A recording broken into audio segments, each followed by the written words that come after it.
Kingdom Animalia. Animals have several characteristics that set them apart from other living things. Animals are eukaryotic and multicellular.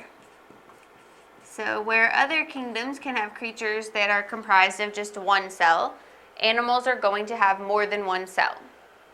They are also heterotrophic. This means they cannot create their own food and must rely on other sources of nourishment. So they're going to eat other plants or animals. They're not going to be able to create their own food with sunlight like plants can. Animals do not have cell walls, but they may have an exoskeleton, which is like a hard skeleton they secrete onto the outside of their body, or a shell.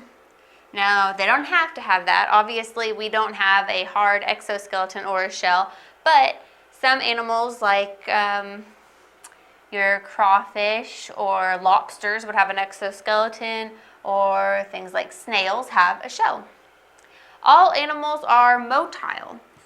This means they can move, even if only during certain stages of life. So some animals may only move a little bit or very slowly, but all animals are motile, even if it's just for a short period of time or during one stage of their life. Nearly all animals undergo some form of sexual reproduction, but some animals are also capable of asexual reproduction. And this is possibly, and a lot of times, through parthenogenesis, which is when a fertilized egg is produced without any mating, budding, or fragmentation. So it is possible, but most of the time the animals are going to undergo sexual reproduction to produce offspring. Animalia is also known as metazoa, as far as a kingdom name goes, and it is divided into the subkingdoms Parazoa, which consist of sponges and trichoplax. Sponges, I'm sure you can think of, but trichoplax kind of looks like a puddle you spilled on the floor. It's very flat, but it is still an animal. It does have differentiated cells. It even has some eye cells on it. So Parazoa, such as the sponges and trichoplax, have differentiated cells but no distinct tissue or tissues or body symmetry. So they're kind of oddly shaped. Where most animals you would be able to see some symmetry, there is no symmetry as far as Parazoa are concerned.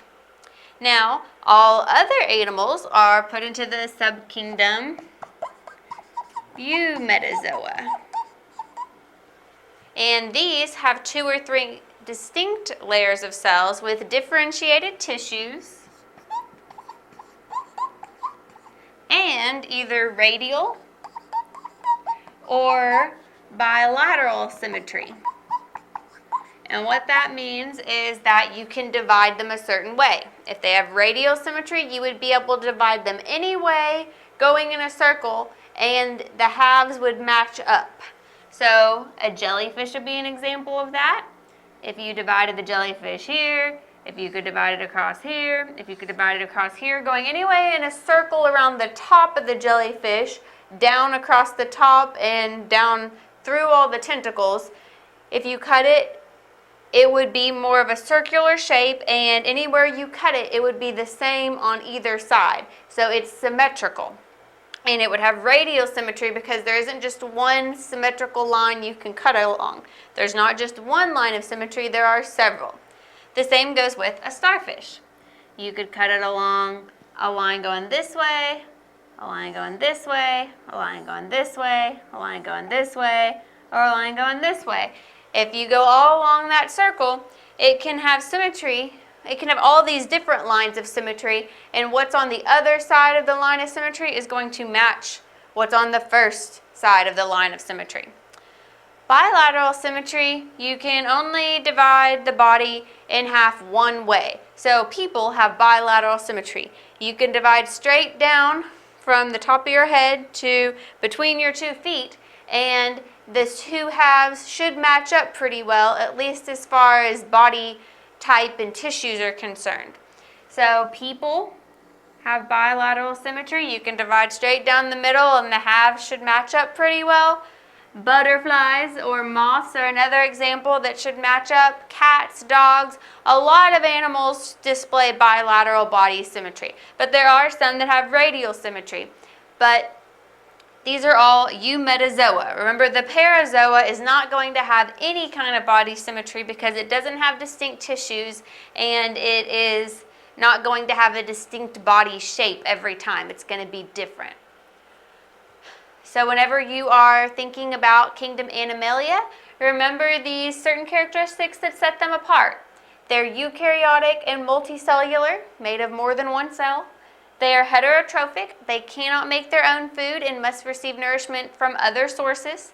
They do not have cell walls but may have an exoskeleton or a shell.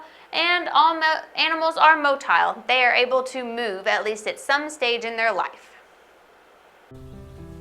If you need a study guide, click the book at the bottom of the page. If you want more free test videos, subscribe to us on YouTube.